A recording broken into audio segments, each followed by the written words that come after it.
Hadirin hadirat rahimakumullah, kita pagi ini membahas tentang udhiyah atau kurban. Jadi ada istilahnya udhiyah, ada mengistilahkan kurban. Seperti yang kita baca dalam kisah dua putra Adam itu, Qabil dan Habil, pada ayat surah Al-Maidah. Qurraba qurbanan fatuqabbala min ahadihima wa lam yutaqabbal minal akhar. Di situ digunakan kata kurban. Sehingga ada idul kurban dalam arti dari kata qoruba atau qorib, maknanya dekat.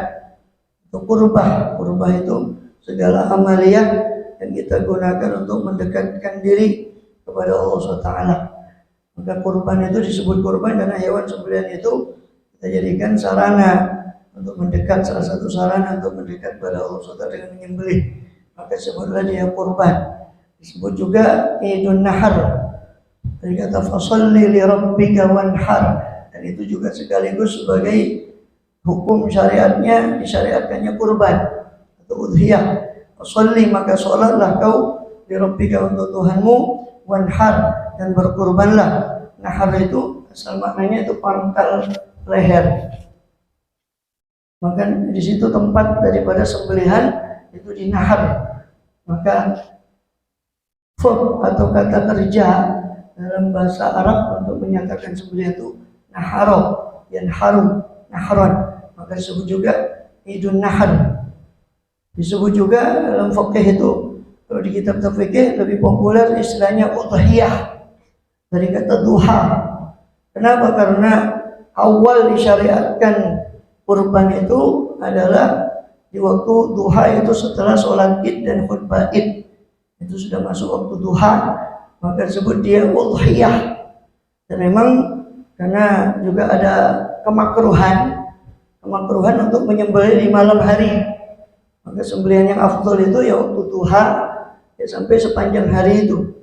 Afdolnya di siang hari, itu di tanggal 10 Idul Hijjah, sebagai kita kenal sebagai Idul Adha.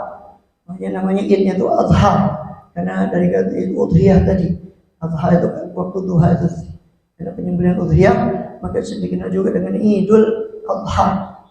10 itu 11, 12. Hari tasyrik 13. Nah, di sini ada khilaf ulama dalam mazhab Hanafi dan yang lainnya. Kalau mazhab Syafi'i muktamadnya 11, 12, 13. Masih boleh sampai terbenam matahari tanggal 13, itu masih boleh menyembelih. Ya. Tapi mazhab yang lain seperti Hanafi itu hanya 11, 12. Imam Maliki. Sehingga bukan berarti tidak boleh. Kalau dalam mazhab Syafi'i memang 13 boleh. Cuma untuk keluar dari perbedaan ulama, kalau memang mau nyembelih ya di 10 itu paling afdol karena sudah sepakat. Kalau hari Idul Kurban semua ulama sepakat itu waktu penyembelihan 11 atau 12. Ya, kalau bisa jangan di 13 karena diperselisihkan antara ulama. Walaupun menurut mazhab Syafi'i mayoritas kita mengikuti mazhab Syafi'i itu boleh tinggal 13. Cuma kaidah fikih kan mengatakan keluar dari khilafnya ulama itu sunnah. Jadi keluar dari perbedaan ulama itu sunnah. Maka fasalli li rabbika wanhar, itu sekaligus perintah. Sholatlah, maksudnya sholat itu adalah sholat Idul Adha.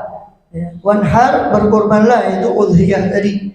Itu dalil disyaratkannya udhiyah. Adapun hadis, maka banyak diantaranya riwayat Bukhari dan Muslim. Dhuhan Nabiyyu sallallahu alaihi wasallam, ini telah berudhiyah siapa Rasulullah SAW. Tiga besyaini amlahaini aqranaini, dengan menyembelih 2 domba, 2 kambing kibas yang putih yang bertanduk. Dzabahahuma biyadih, beliau menyembelih keduanya dengan tangan beliau sendiri. Memang afdalnya itu kalau memang mampu ya disembelih sendiri, kalau tidak minimal menyaksikan penyembelihan hewannya tersebut. Seperti perintah Rasulullah SAW kepada Siti Fatimah, Ishhadi, udhiyataki, saksikanlah wahai Fatimah akan udhiyahmu.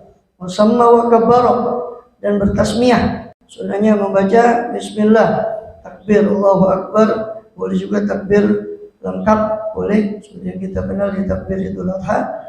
Kemudian sebagian ulama mensyariatkan pula sholawat, karena dikatakan wa rafa'na laka dzikrak, kami angkat bagimu ya Muhammad sebutanmu, ai ulama uzkar ma'i. Dalam tafsir dikatakan setiap kali aku disebut, kata Allah, kau akan disebut bersama aku, kata Allah Ta'ala.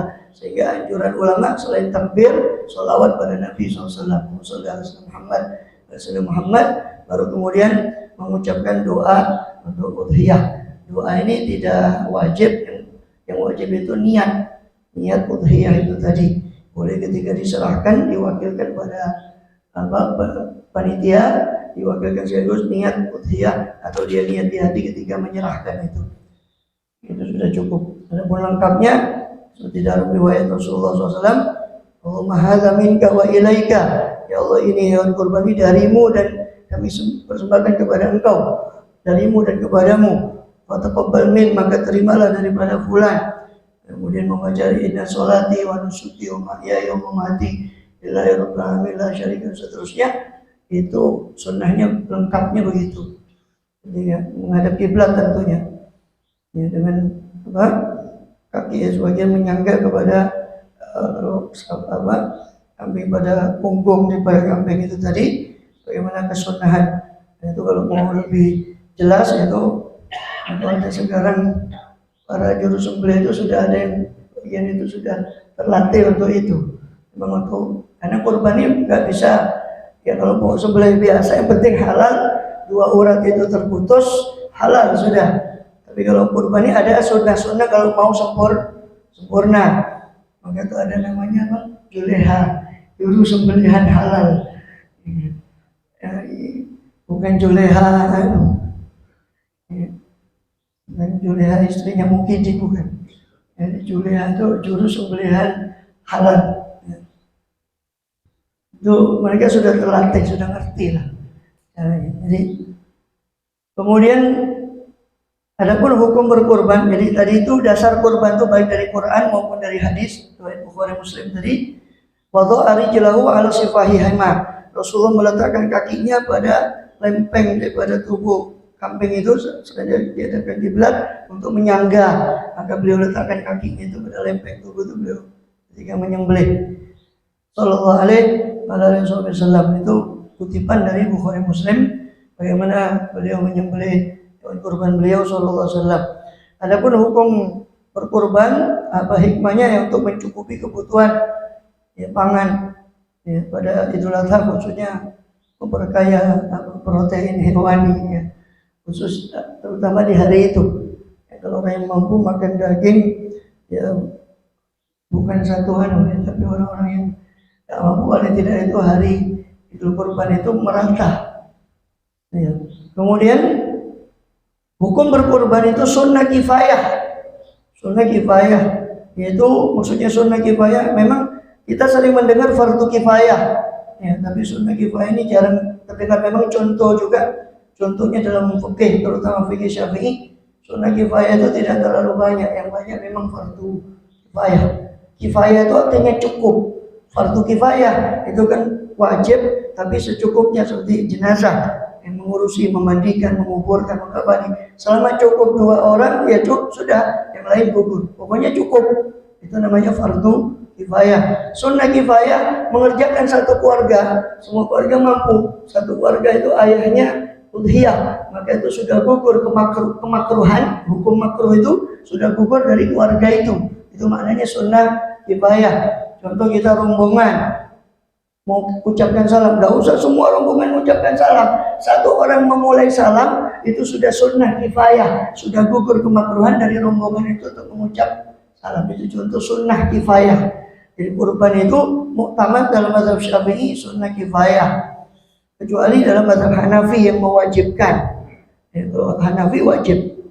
Kemudian jadi itu yang dimaksud keluarga di sini adalah keluarga yang dinafkahi, orang-orang yang dinafkahi ya. Kemudian pahala kurban itu untuk satu orang saja, tapi boleh kongsi, ya, menyertakan orang lain untuk mendapat bagian pahala kurban tersebut. Bisa berkongsi, ini yang beli sapi bapaknya, tapi dia kongsikan anaknya, istrinya, boleh. Mau 7-7-nya sengaja berkongsi, 7 orang itu boleh, atau satu orang berkongsi, pembeli kemudian yang lain dengan sepengetahuan orang-orang yang bersangkutan izin, karena tidak boleh berkurban tanpa sepengetahuan orang yang bersangkutan. Kalaupun kita ingin mengorbankan harus seizin orang ada di luar kota atau di mana dia. Ini saya udhiyakan untuk jenengan, untuk sampean saya berikan kurban sini. Oh iya, ada izin, itu boleh. Sehingga nanti ada khilaf ulama tentang masalah kurban bagi orang wafat, orang yang sudah meninggal. Memang pendapat yang lebih kuat dalam mazhab Syafi'i tidak boleh, tapi ada pendapat yang membolehkan memang untuk orang yang meninggal dunia. Seperti di Hasyiah Termas, Mbah Mahfud Termas, Syekh Muhammad Mahfud Termasi, Mbah Mahfud itu bin Abdullah bin Abdul Manan Termasi, dalam Hasyiah Termasnya itu membahas masalah itu. Ya. Boleh menyerikatkan pahala kurban bagi orang yang sudah wafat atau berkurban untuk orang yang wafat, itu sebagian membolehkan, sebagian tidak membolehkan, kecuali kalau ada wasiat. Seumpama sebelum meninggal bapaknya itu berwasiat, nanti kalau sampean itu mampu, tolong kurban untuk bapak ini setiap tahun, kurbankan untuk saya setiap, ada wasiat meskipun setelah wafat. Nah itu ada wasiat, itu boleh, sepakat boleh. Tapi kalau tidak ada wasiat, jadi khilaf apakah boleh apa tidak. Ya. Atau mau sebagian dikongsikan, ya sedikit sapi, ya itu lebih afdal untuk supaya keluar dari khilaf, ya. Jadi dia sendiri yang berkurban untuk kepala keluarga, dia kongsikan 7 orang, termasuk ada orang yang meninggal dunia, untuk pahala sedekahnya dikirimkan. Itu juga masalah juga. 7 orang untuk sapi, unta 7 orang, 1 orang untuk kambing. Dan ini ada salah persepsi, 1 orang untuk kambing. Memang Rasul pernah menyembelih untuk ahlul baitnya, tapi itu dalam mazhab Syafi'i dikatakan bahkan untuk umatnya. Umahata anni wa an ummati, ini untuk saya. Dalam riwayat yang lain, ahli baiti, untuk keluarga saya, kata Rasulullah. Kambing juga lain riwayat, Rasul menyembelih untuk umat saya yang belum berkurban. Tapi ditanggapi, terutama mazhab Syafi'i, itu khusus bagi Rasulullah SAW, karena kambing itu muktamadnya cuma untuk 1 orang, kecuali mazhab Hambali yang membolehkan untuk kongsi 1 keluarga berdasarkan hadis tadi. Di dalam mazhab Hambali itu kadang-kadang simpang siur sempat mencuat itu dulu berapa tahun lalu, boleh korban 1. Ya pokoknya jangan ikut mazhab Muqidi lah.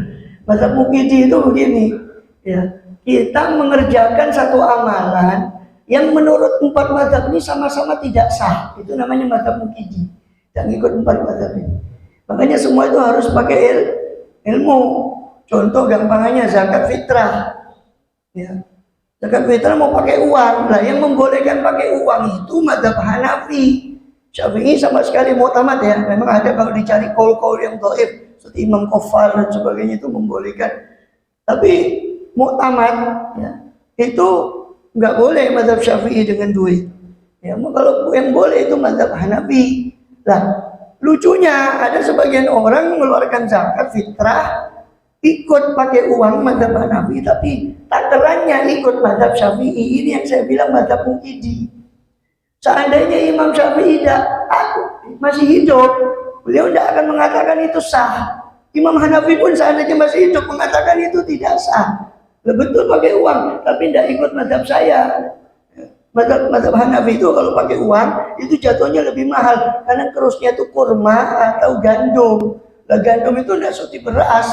Beras harganya berapa? 55.000 itu sudah dapat berapa kilo.